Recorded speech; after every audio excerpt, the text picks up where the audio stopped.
Hey everyone. So as you already started talking to Miranda, she is the one of the general chairs this year. I'm Suzanne Prentice. I'm a software engineer at Oak Ridge National Lab, and I am co-chair for diversity this year along with Cordero Core. So we wanted to plan a few sessions before the conference got started, including this one, which kind of explains Albuquerque, and since Miranda lives there, she was very excited to give this talk. So I think she'll have a lot of good advice on the area, and I'm excited. Thank you all for joining. And thank you, Miranda. Oh, no problem. Thank you. So, just, as she said, general chair, background in applied maths, as we have been talking about here. I work at Sandia National Labs in Albuquerque, New Mexico. I just actually got last night, my 5-year anniversary email. Woohoo! So I've officially been working here 5 years. I guess I can't say I'm early career anymore. Darn, my cutoff was today. But that's fine. So there you go. I'm a seasoned professional now. And I'm here to talk to you about Albuquerque, which is where we're having our conference this year. Very excited about it. I like my presentations to be more interactive, and especially because this is a small group, I thoroughly encourage you to, one, turn on your videos if you're comfortable, no pressure. But raise your hands, send things in the chat. I'm gonna have the chat open so I can see it, hopefully, maybe, but I can't promise you that I'll 100% be able to see it because Zoom is a little weird sometimes with my computer. Yeah. Actually, I can't even get the chat to open. So never mind. Suzanne, can you just chat for me in case somebody posts something there because it won't open? Yeah, of course, I'm happy to. I'll monitor it and, Thank you. like, ping you if I don't know an answer. Beautiful. So how I'm going to go down with this is I'm going to start by just telling you, Abby, what? I'm sorry, I thought I was muted. Oh, no, that's okay. So I'm going to start by just talking to you a little about New Mexico, and then a little bit about Albuquerque, just kind of some fun facts and figures and whatnot. I'm going to give you a few pieces of really important practical advice for things that could go wrong. And then I'm going to give you some really good practical advice on where to find common amenities, places to go, places to visit, places to have fun. So we're going to do a little bit of a mix. So yes, what I'm going to do when we get to the practical advice is start with the bad, because I like to start with the bad and end with the good. So just be aware that that's where we're going with this. But as of course this year, US-RSE'24, it's happening October 15th through 17th. It's happening in Albuquerque, and our theme is yesterday, tomorrow, and today. We're having a celebration of all that RSEs have done for computing in the past, in the present, and in the future. Very excited for this conference, very excited for our ability to both look backwards and look forwards as part of this and in my beautiful town of Albuquerque. So New Mexico, though, just some fun facts about the state if you don't know anything about it. Our nickname is the Land of Enchantment. We are the 47th state inducted in 1912 into statehood within the US, though ironically, we have the oldest state capital, just not the oldest state. Population as of July 2022 is about a little more than 2 million people. So we're pretty big in terms of land mass, but not pretty big in terms of number of humans. Our capital is Santa Fe, New Mexico. It's about an hour north of Albuquerque. The biggest city, though, is Albuquerque, where this is going to take place. The state bird is the greater roadrunner. If you don't know that the roadrunners are real, yes, they're real. By the way, if you've just joined, please make sure to mute yourself. Though, if you have questions or commentary during it, please feel free to raise your hand or say stuff out loud. I'm totally cool with that. Our state flower is the yucca, which is just this kind of cool, really spiny plant that you could use for lots of different things, including soap. They used to use the, what is it called? The root. They used to use the root for soap for cleaning things way back in the day. Pretty fun.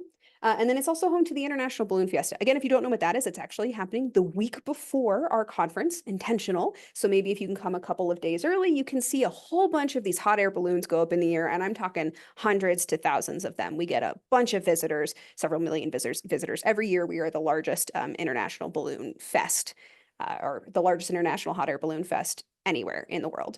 And it is a pretty cool sight to see. I love the hot air balloons. But yes, roadrunners are real.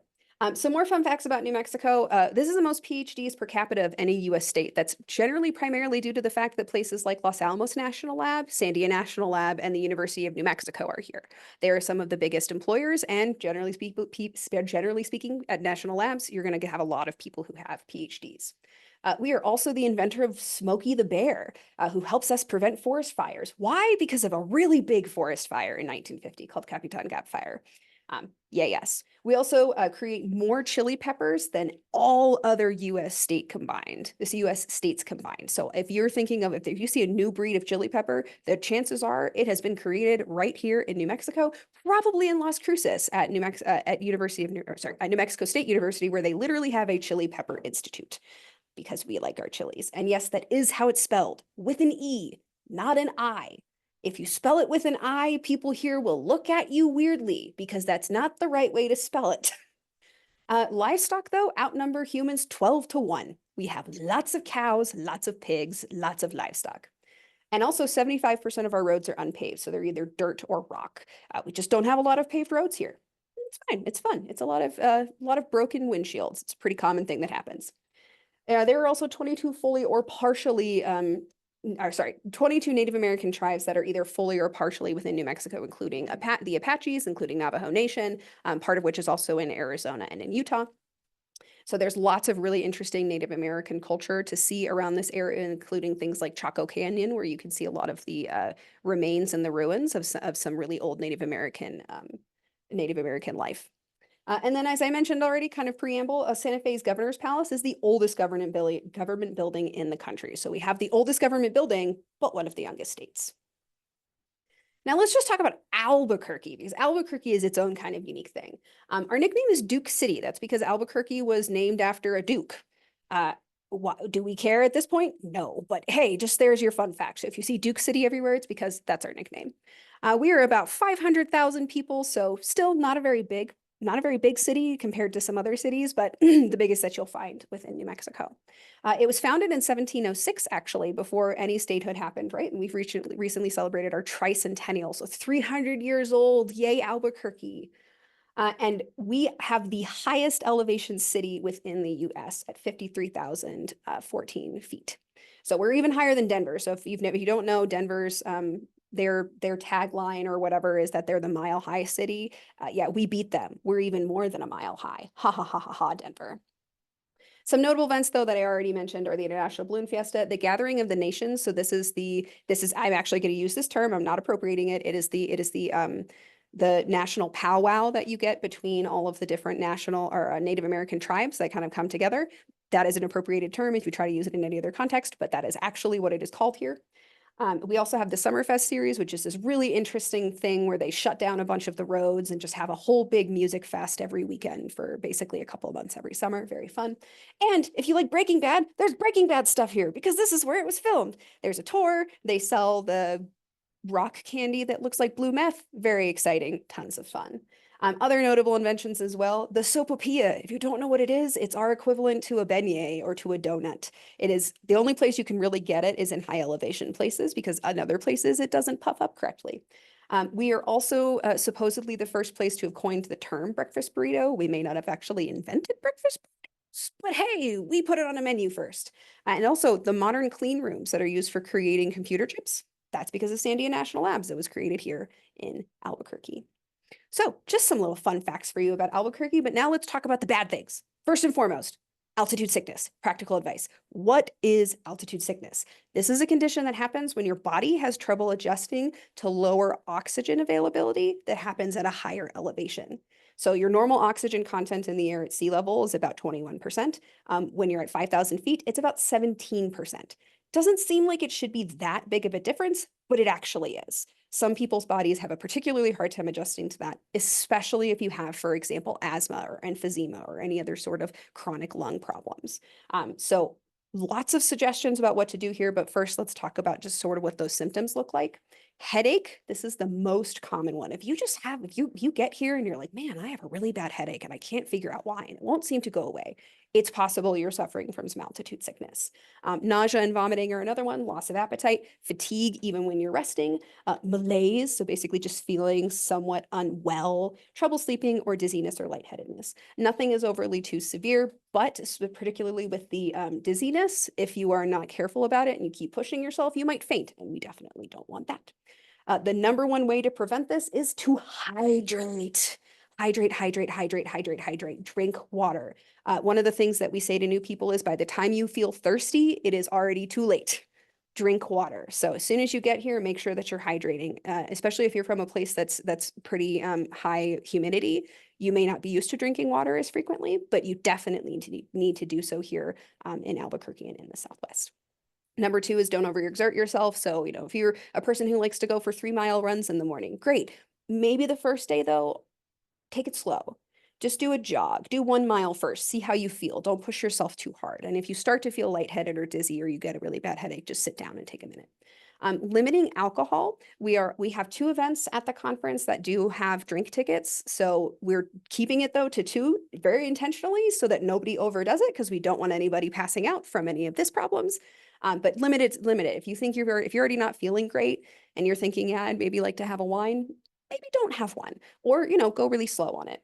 Also, make sure you get plenty of rest, and more than anything else, time. You will gradually adjust. If you've ever gone hiking, for example, they generally tell you, right, every 1,000 feet that you go up, you should take a little break, let your body adjust to the different level of oxygen. Same idea here. It does sometimes just take time for your body to adjust to it. I will tell you though, if you're from a sea level location, you come here for a week and then you go back, you're going to feel like a superhuman.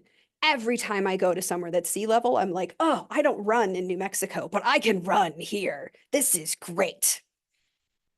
All right, second bad thing. Oh, sorry, before I move on, any questions or thoughts or comments about altitude sickness? This is one of my big important ones.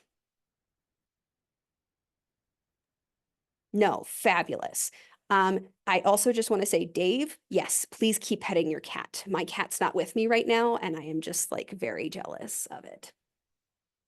All right, number 2, second thing to really keep in mind, do not leave items in your car.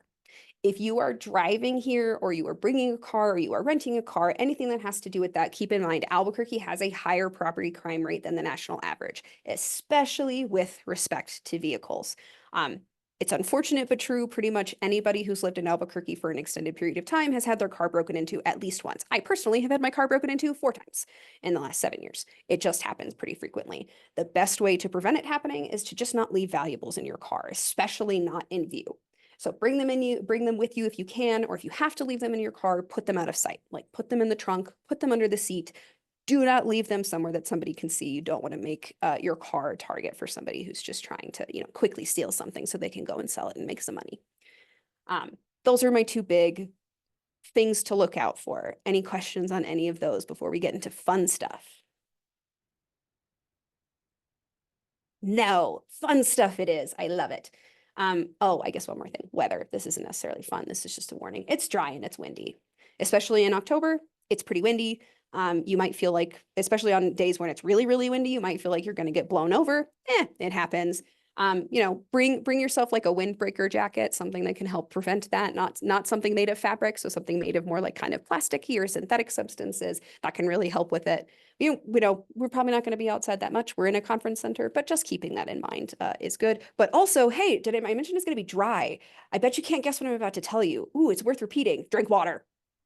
Drinking water is very, very, very important. I cannot stress it enough. It's the number 1 thing that ends up happening to people, is that they get dehydrated because they're just not used to the fact that this is both a desert and high altitude.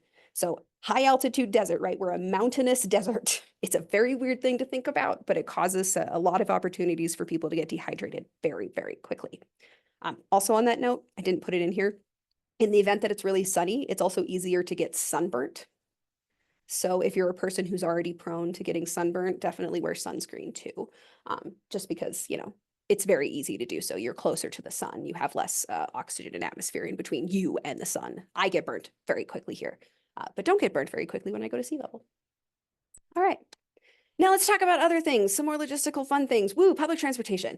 I know a lot of people like to use public transportation. I do as well. I will be the first one to say the public transportation leaves a lot to be desired in Albuquerque, because Albuquerque just hasn't really had enough of a population to care about it yet. However, the good note here is that there is really good public transportation from specifically the airport to the convention center.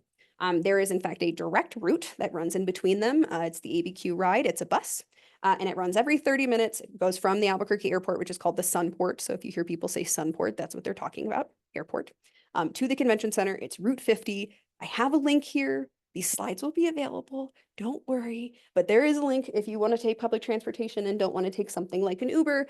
This is going to be your best bet to go from the airport to the convention center. And like I said, it drops off right outside of the convention center. So it's really easy to get from that bus stop to where the conference is happening. Just another thing that is fun to know about, if you come either a couple of days early or you stay for a couple of days afterwards, we have this thing called the Rail Runner, because remember, Roadrunners are real, and we love Roadrunners here. But you can take the Rail Runner train from Albuquerque to Santa Fe or Santa Fe to Albuquerque if you'd like. It's this cool little express train that runs just in between those two metropolitan areas. It drops you off right in the most historic part of Santa Fe if you ride it all the way to the end, which is the old historic plaza. And you can go and walk around and see a bunch of the really cool things that just exist there, which is just tons of fun. So if you get a chance, or if you're going to be around for a couple of extra days, this is definitely something I recommend doing. And it's like $5. Oh, this is like $1. It's very inexpensive. That's the good thing about our public transportation too. It's just so inexpensive. But yeah, Rail Runner, it's tons of fun. I've done it a couple of times on weekends just to go to the farmer's market that is in Santa Fe or something like that. Absolutely would recommend it. It is super duper duper duper fun. And it's just a really pretty ride too, because you get to see a lot of the cool mountains. And yes, there's a lot of shrubbery because again, we're a desert, but hey, it's pretty shrubbery. We're happy to have that. Any questions on any public transportation before I move on? For the route from the airport, Yes. do we need to buy some fare ahead of time or go on the On the map? website, it says what the general way to do that is. I think you can either buy it in advance or you can just walk on and say, here's $1. I'm pretty sure either one is fine. Okay, great. Yeah, but look it up. That's a really good question. This link that I have here shows the actual live track of it moving, so you can see exactly where it is at any given point in time on its little 30-minute round. Which is why I think it's particularly helpful. But yeah, the ABQ ride website will have all of the information about, how you book tickets. I'm pretty sure you can either do it online or you can just get on the bus and give them $1. Any more questions on anything public transport related before I move on? Great. I mentioned though, just to summarize, we don't have fabulous public transportation. But we are just a kind of small city comparative to other places. Now let's talk about some nearby amenities, things you might need or places you might want to go when you're in Albuquerque, especially when you're near the convention center. So first is just grocery and convenience stores. So if you wanted to get some snacks, or if you realize you forgot something like a toothbrush or whatever, these are going to be some good suggestions for you. The closest one by far is the Silver Street Market. It's a tiny little family-owned one, not super big, but it should be pretty good for just getting some kind of basic essential snacks and whatnot. The food and gas zone is the other closest one. It's, what you'd expect. It's a gas station store, it's just a convenience store, nothing big and nothing fancy. The further you get away, the more you're going to find those bigger grocery stores, like Lowe's Corner Market is a bigger one. It's about a mile. It's not an impossible walk, but particularly, if you don't have a good time breathing, for example, because you're at high altitude, or you're not necessarily as good with moving around like that, then you may want to consider getting an Uber or something as well. Same with the DK gas station and the Country Club Market. So those ones are about a mile away. Fortunately, though, pharmacies, there is a particularly closer one. The closest one that you'll find is the Albuquerque City Drug. Again, little family-owned one. Super great staff there. Has all of the kind of basic pharmacy things that you would think that you would need. Over-the-counter medications, standard first aid. Sorry, my brain blanked. If you want something bigger, though, let's say that you realize you forgot your prescription and you go through a Walgreens on your side of the country, great, that's fine. There's a Walgreens pharmacy that is about a mile away. Again, not impossible to walk, but if you're not a person, or if you're a person who has mobility issues, or you just don't feel like it, I think there actually is a bus between those ones. I didn't check. I think there is a bus between the convention center and that particular Walgreens, but also Uber is another option. Durand Central Pharmacy, I'm going to bring up too. It's even further away in the opposite direction. However, it's really interesting because it is both a restaurant and a pharmacy. I don't know why this was originally created, but it is so neat. So if you just want to see something weird that has both food and not, it's just like a very, very interesting place to go. I like coffee, not really. I like tea. Other people like coffee. I like tea. Some people like coffee. These are some great little local places nearby. Little Bear Coffee and Castle Coffee are actually my number two suggestions. Little Bear is closer. Castle is not that far. I've actually done that walk several times before, so not really that bad. But all of these are really great little local places. So Little Bear, Mocha Joe's, Novel Point, Hubble Coffee, and Castle Coffee. If you like chai tea in particular, like I do, Castle Coffee has fantastic chai. It's just so good. Highly recommend. Look at me. It's like I'm advertising on behalf of my local businesses or something. They should be paying us for this. Ugh. Anyway, other fun things that I'm going to tell you about. But actually, before I move on, any other questions about kind of local amenities or things nearby in the area?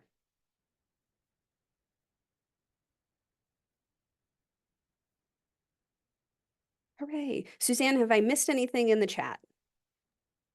No, you have not. Okay. Alicia did point out that all of like all of transportation for the routes is zero fares, so you can Oh, get a good. free ride from the Then never airport. mind. Yeah, and I went ahead and sent that in the chat to everyone with the schedule, so if you want to check that out. Thank you. Last time I looked, it was like $1. So hooray, look at you. We're saving everybody 100 cents. How great. Pretty cool. It is pretty cool. It's pretty neat. There is also, I will note, there is a bus that runs in between downtown and some of the regions that I'm going to talk about later. It is called ART, the Albuquerque Rapid Transit, I want to say, is what that stands for. So if you see ART buses, they're ones that they very specifically just go up and down Central Avenue. I don't think they go anywhere else, but just up and down Central Avenue. And I'll talk to you about why you might want to go up and down Central Avenue in a minute. But just so you know, there is another bus that just runs that route, which is pretty helpful. All right, other fun things. These are my local opinions on things that I like or things that I think are cool. You don't have to listen to me at all. I just have opinions and you're here, so I'm assuming you want to hear my opinions. Thank you. So first and foremost is food that's near the convention center. I love food. Food is great. Food is my favorite thing in the world. Food. Of course, you're coming to New Mexico, so you want New Mexican food. I assume that's true, or Southwestern food in general. These are suggestions of some places that are nearby, specifically to the convention center. My Mom's, which apparently is really good for kind of like smaller, quick to go items. Camilla's New Mexican food, Cecilia's Cafe, Monroe's. The original Cochina Azul, which is a little bit further away, I think is my favorite on this list.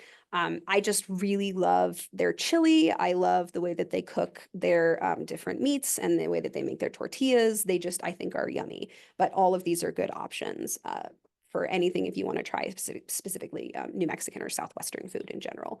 Keep in mind, if you don't handle spicy very well, be warned. Sometimes we can eat spicy things. We like spice. We like chilies. Did I mention about the chili peppers? Yeah, I did. Chili peppers. We like spicy stuff.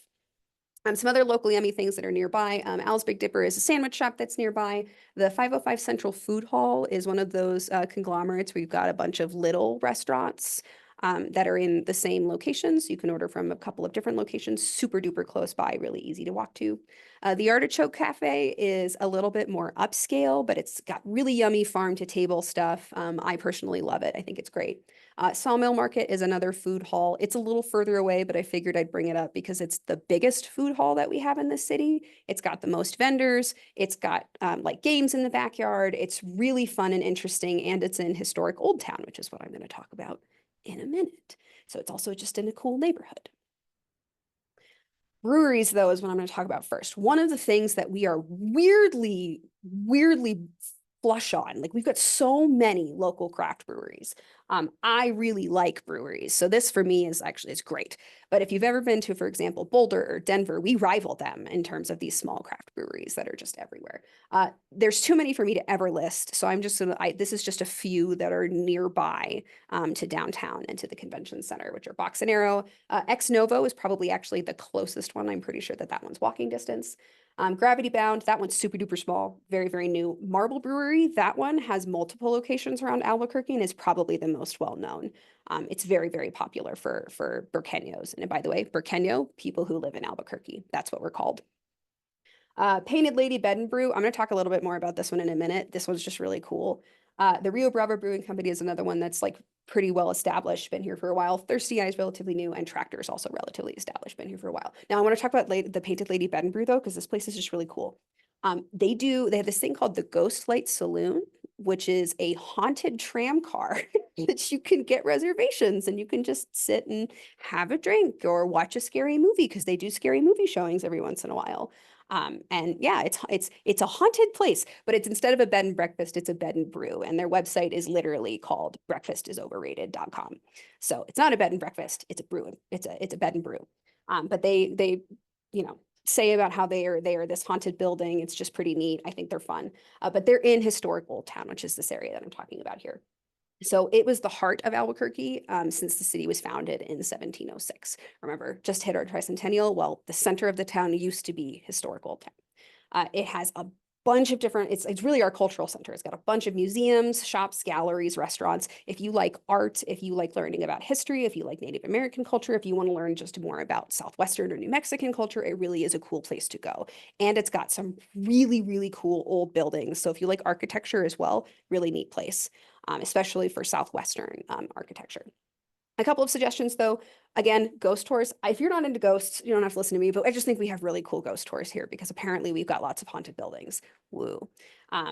Ghost Light Saloon I already mentioned, art galleries, tons of fun. If you like art, it is definitely a place to go.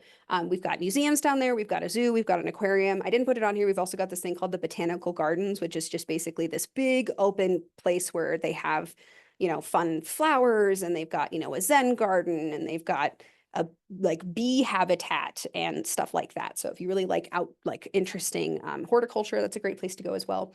And because I like them, Old Barrel Tea Company. I like tea. I think they make the best tea out of all of the tea places that I have been to ever. And that's saying something because I like tea.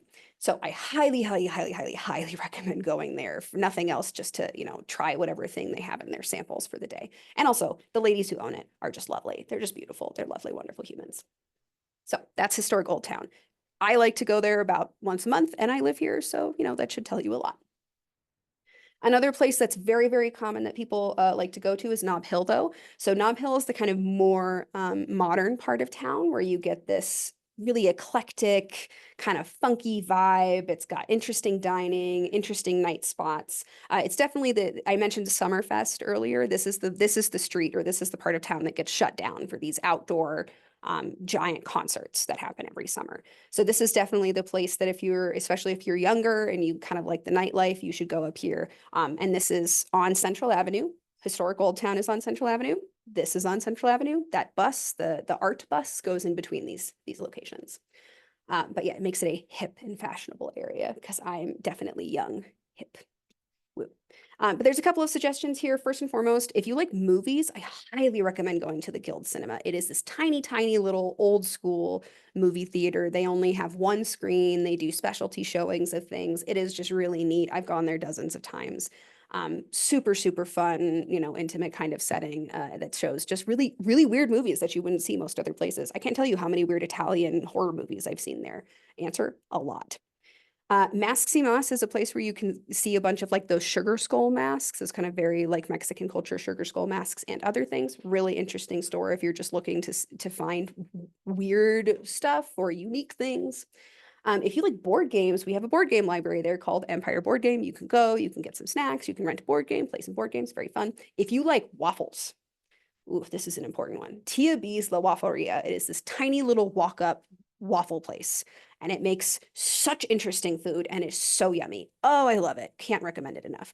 Guava Tree Cafe, same sort of thing. It's this very, very tiny, in a really old building, like really old adobe building.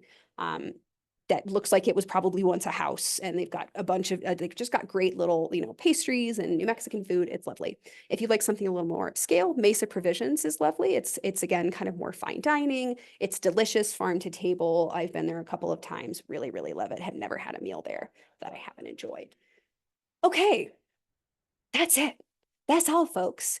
I wanted to leave time for people to just kind of ask questions after me blahing at you about the city that I live in. But thank you for listening to me blah about Albuquerque.